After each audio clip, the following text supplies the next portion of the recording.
शाळा सुटायच्या आधीच या.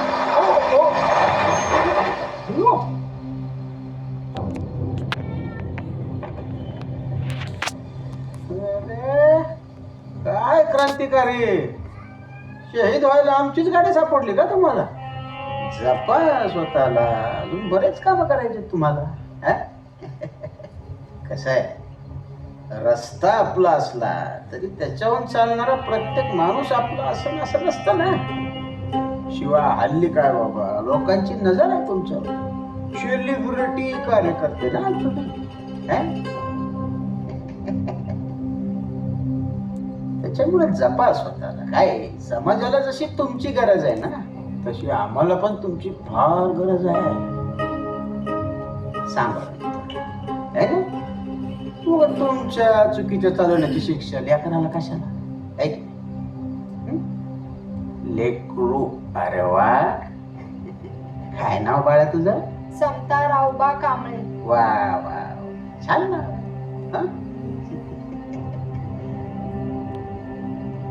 विचार करून नाव ठेवले लेकराचं. समता. काळजी घे स्वतःची पण आणि तुमच्या त्या समतेची पण. चांगलं चांगलं. आम्ही काय म्हणलो त्याचा विचार करा. ते असं सायकलीवर वाढताना होणार नाही, मोटरसायकलीवर फिरशाल लेकराला घेऊन. येऊ का?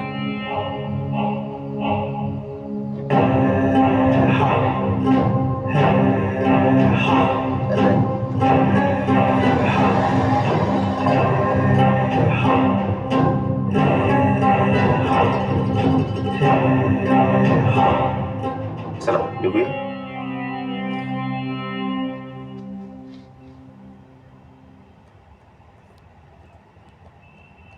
मला दरवेळी या मारामारी नको वाटतायत. मला नाही पटत. म्हणजे त्यांनी नेहमी तसंच वागायचं आणि आपण शांत बसायचं असंच ना? शांत बसायचं कोण म्हणते? पण या गायच्या प्रकरणात जिथं आपल्याकडे पुरावा आहे तिथं कशाला मारझोड? वेगळे मार्ग संपलेत का? तुला आत्ताच असे वेगळे मार्ग कसे काय सुचवलं नाही? कारण आपण बाबासाहेबांच्या विचारांपासून भरकटत चालू असं मला वाटतंय. आपण संघटित होऊन संघर्ष करतोय. संघर्ष म्हणजे मारामाऱ्या करणं, लोकांसोबत भांडणं, हाच असतो काय? संघर्षाचे अनेक मार्ग आहेत. हा त्यातलाच एक, असं समज. लोकांनी जीव घेतला म्हणून आपणही जीव घ्यावा का? न्याय व्यवस्थेवर थोडा का होईना आपला विश्वास आहे ना. कुठे आहे न्याय? कुठे आहे न्याय? न्याय त्याच्या खिशात घेऊन फिरतात ते. आपली घेणं झाली, नंतर धिंड काढली. आपल्या आया बहिणीच्या गुप्तकात लाकडं कोंबली त्याने. ते आल्यानं जयंती साधी केली म्हणून त्याला मारून टाकलं. कुठे आहे न्याय? आज न्याय मिळेल, उद्या न्याय मिळेल, वाट बघत बसायचं, झुरत झुरत म्हणायचं. पण मला हे कळतंय, पण तरी आता आपण संविधानाच्या चौकटीत राहून लढूया, तरच आपल्याला योग्य दिशा मिळेल. बाबासाहेबांना अपेक्षित समतेसाठीचा बदल घडवता येईल. आणि हे जर उद्दिष्ट आपला जमणार नसेल ना, तर आपण आपले मार्ग बदललेले बरे. राव,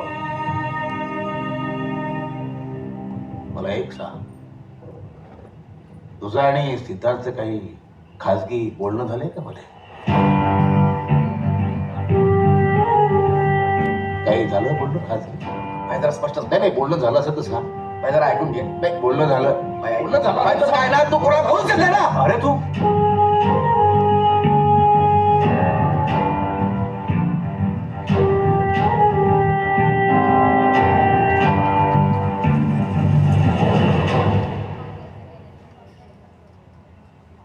कसं आहे सुभानराव, आमच्या अर्ध्या लाकडासारखं आमचं अर्ध राजकारणी मसनात गेलं, पण कोणी आम्हाला डिवचलं ना, तर या वयात ही धावत यावं लागतं मला. आता एखादी गोष्ट जर आपण दुर्लक्षित केली आणि उद्या त्यामुळे जर भताड पडलं तर धावाधाव होईल. मग त्यावेळेस आपल्या हातात काही राहणार नाही.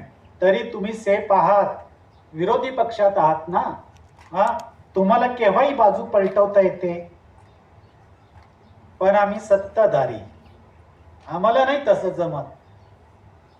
अहो, तलवार आमच्या डोक्यावर. तुम्ही काय, तुम्ही फक्त प्रश्न विचारणार, पण उत्तर आम्हालाच द्यावी लागतात ना. काय कुलकर्णी साहेब, तुमच्याशिवाय आमची व आमच्याशिवाय तुमची खेळी पूर्ण होणार का? खुर्ची वाटून घेता आली पाहिजे फक्त. म्हणून तर म्हणतो हा विद्रोह चांगला ठेचला पाहिजे, नाहीतर यात आपल्या दोघांचंही नुकसान आहे. ठेचायचा प्रॉब्लेम नाही हो, ठेचायलाच तर बसलोय ना. पक्षी नुसता फडफड करतोय ना, त्याला उडू तर द्या. उडला की ठेचलाच म्हणून समजा. निशाणा लावून ठेवलाय. आता तुमच्या निशाण्यावर आमचा पूर्ण विश्वास आहे सुभानराव. हा? तुमचा वार कधी चुकणार नाही. हा? बाबूराव, ते त्या पोरांचं मिटून टाका ना. आपलीच पोर आहे ती. नाही, जरा आगाव आहेत थोडी, पण चांगली पोर आहे. कामाची आहेत ती पोरं. हा, तुमचेच भाऊ आहेत. हा, करा साठलोट, 1-2 पदं देऊन टाका. तरुणांना खुश केलं ना, म्हणजे ते आपल्या शब्द बाहेर जात नाहीत. आता हे तुम्हाला काय सांगणं नवीन आहे का? काळजी करू नका साहेब, होऊन जाईल सगळं. तुमच्या भानगडीत आम्ही डोकं घालण्यापेक्षा तुम्ही तुमचंच डोकं वापरा. तुमच्या हिताच आहे ते. आणि तुम्हाला तुमचं डोकं जर वापरता येत नसेल ना, तर मग आम्ही आमचं वापरतो. काय अहो, असं कसं? आता बघा मी कसं डोकं वापरतो. बघूया, निघा तुम्ही आता.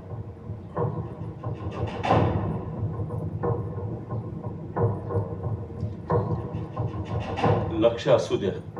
सध्या तरी तुमच्याकडे जास्त लक्ष आहे आमचं. आणि राजकारणाकडे जरा स्वतः लक्ष द्या. किती दिवस अशा कुबड्या घेऊन चालणार आहे आमच्या? स्वतःचं डोकं वापरा जरा. चला निघा निघा, जरा आम्हाला खाजगीत बोलायचं आहे.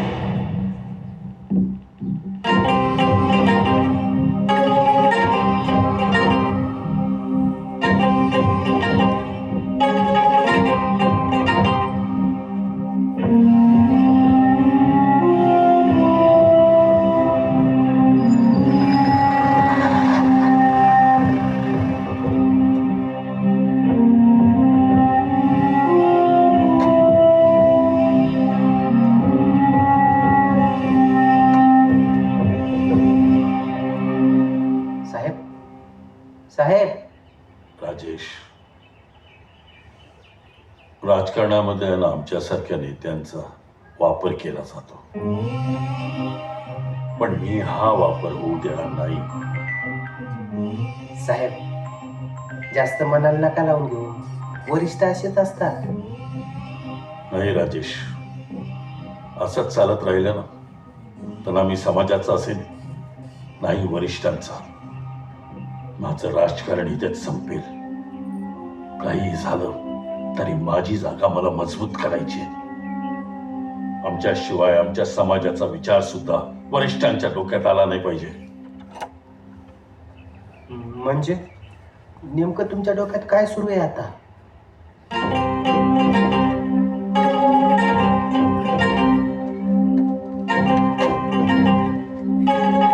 माझ्या डोक्यात काय आहे ना ते कळेल तुम्हाला. आधी आलेल्या संधीचं सोनं करा. म्हणजे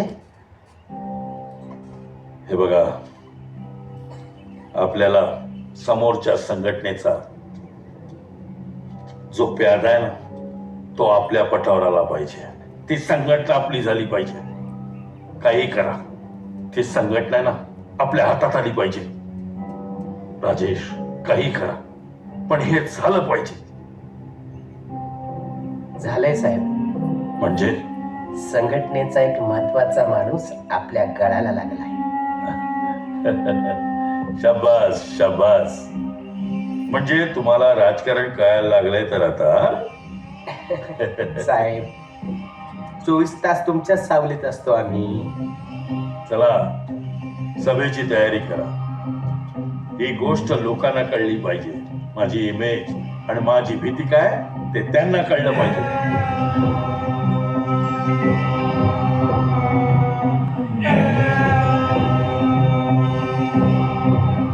एवढा शांत काय सिद्धार्थ? काय झालंय? त्यांना सांगू की नको विचार करतोय. हे बघ, कधी ना कधीतरी त्यांना कळणारच आहे. बाहेरून कळण्यापेक्षा तू सांगितलेलं कधीही बरं. पण आता कसं सांगू? एवढा विचार का करतोयस तू? तुलाही तुझं वैयक्तिक आयुष्य आहे, अडचणी आहेत आणि संघटना आहेच, पण संघटना त्याच्याबरोबर आहे, तेच तर काम जोरात चालू आहे. त्या संघटनेमध्ये पण काही समस्या आहे, त्यात माझा गोंधळ नको. त्यांना नाही कळणार आता सगळं समजून घ्यायला. घेतील समजून तुला ते. तू नको काही काळजी करू, सगळं व्यवस्थित होईल. बघ तू. वेळ आली की सांगेन त्यांना. चल.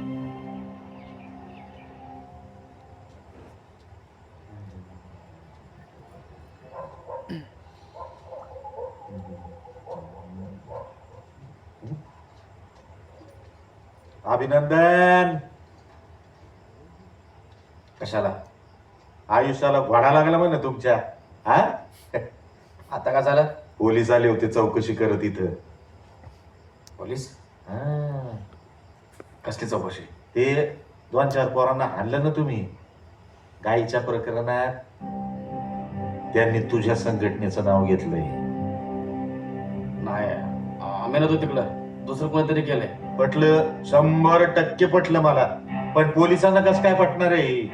नाही पटलं तर नाही पटलं. समास कार्यकर्ता. हा, कार्यकर्ता रक्त जवळ उसळ्या मारतय ना तवर हिंडशील. इकडं जा तिकडं जा, 4 टोले देशील बी, 4 टोले खाशील बी.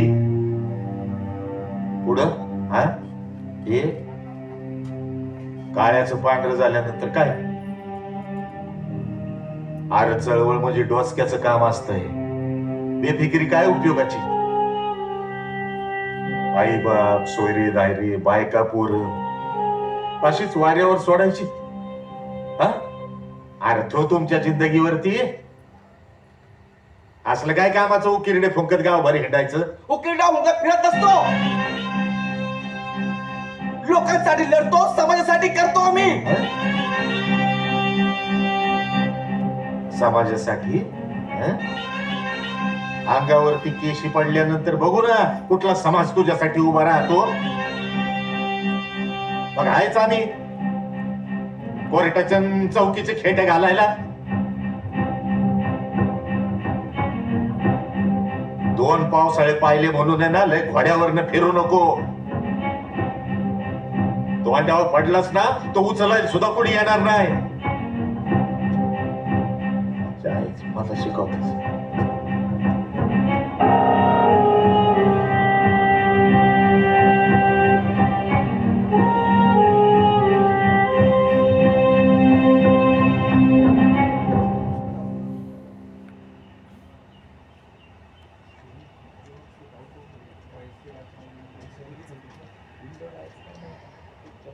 त्या गायच्या प्रकारात त्या मुलांना कोणी मारलं?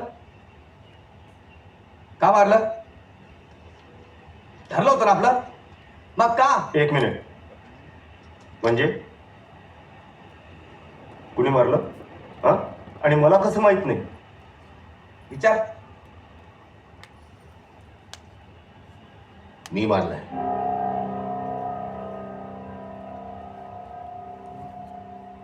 मारणार मी. तुम्ही सगळे खुर्ड्यामध्ये बसून बांग देताय. भाई, हे काय बोलणं झालं? आपला हिंसेला विरोध आहे, क्रांतीला नाही. आणि हिंसेनेच क्रांती होत नाही. कधी कधी शांत संविधानाच्या मार्गाने आपण चळवळ नाही का करू शकत? मग इतके दिवस काय करत होता असतो? सुरुवात होती, प्रयत्न होता लोकांपर्यंत पोहोचण्याचा. पण आता आपल्याला बदललं पाहिजे. आपल्याला अन्यायाविरुद्ध आवाज उठवायचा होता, दहशत नव्हती पसरवायची. तू दहशतवादी म्हणतोस मला? दहशतवादी म्हणतोस तू मला? तुमच्या चुका पोटात घालतो. जास्त करता का तुम्ही? चुका? कसल्या चुका? भाई स्पष्ट बोल, कसल्या चुका? हा, त्या संपर्काने बाबूरावच्या. सिद्धार्थ, भाई तोंड सांभाळून बोल. मी शांतेचा अर्थ असा नाही की तू काही बोलशील आणि मी ऐकून घेईन. पण तुझ्याकडे पुरावा काय रे आमचे संबंध सांगणारा? सांग ना. सभेच्या दिवशी तू मध्येच सभा सोडून गेलास. दंग झाली तिथे तू गेल्यावर. आम्हाला अटक झाली, तू आलास, सोडला आम्हाला लगेच. नंतर पुन्हा गायब झाला. अरे जातोस कुठे, कुठे गायब होतोस कुठे? त्या दिवशी सभा चालू असताना होतास कुठे, सांग ना.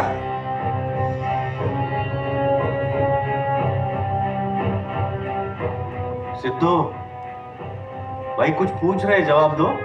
हाच विश्वास आहे का माझ्यावरचा तुमचा? हाच विश्वास आहे का? त्या दिवशी अलका घर सोडून आली होती माझ्याकडे. अगं अलका, तू मूर्ख आहेस का? तू घर सोडून का आलीस? मग काय करायला हवं होतं मी सिद्धार्थ?